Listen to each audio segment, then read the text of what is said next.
నమస్తే కొంపల్లి ప్రజలారా, ఇప్పుడు మీ అందరికి తెలిసిందే కదా మన కెఫే ఓపెన్ అయిందని.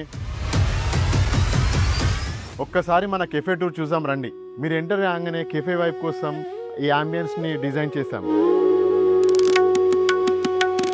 డోర్స్ ఓపెన్ కాగానే మనకు మొత్తం బాలీకి వచ్చిన ఫీల్ వస్తుంది, ఎందుకంటే ఇది మొత్తం బాలీ థీమ్.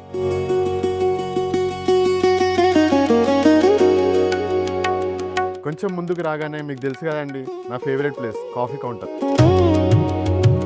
వీకెండ్స్లో మిమ్మల్ని ఎంటర్టైన్ చేయడానికి పక్కనే లైవ్ మ్యూజిక్ స్టేజ్ కూడా అరేంజ్ చేశాను. లైవ్ మ్యూజిక్ ఎంజాయ్ చేయడానికి ఈ సీటింగ్. అక్కడ నుంచి మనకి లెఫ్ట్ తిరగగానే లైవ్ కిచెన్ కనిపిస్తుంది. చాలామంది ప్రైవేట్ క్యాబిన్స్ ఉంటే బాగుంటుంది కదా అనుకుంటారు కదా, వాళ్ళ కోసం అని మేము ప్రైవేట్ క్యాబిన్స్ కూడా అరేంజ్ చేశాం. కపుల్స్ కోసం కార్నర్ సీటింగ్, చిన్న చిన్న పార్టీస్ కోసం పార్టీ హాల్ కూడా అరేంజ్ చేశాం. సో ఇది అండి మన ట్రిబేకా స్టోరీ. ఇంతకు మీరెప్పుడు వస్తున్నారు?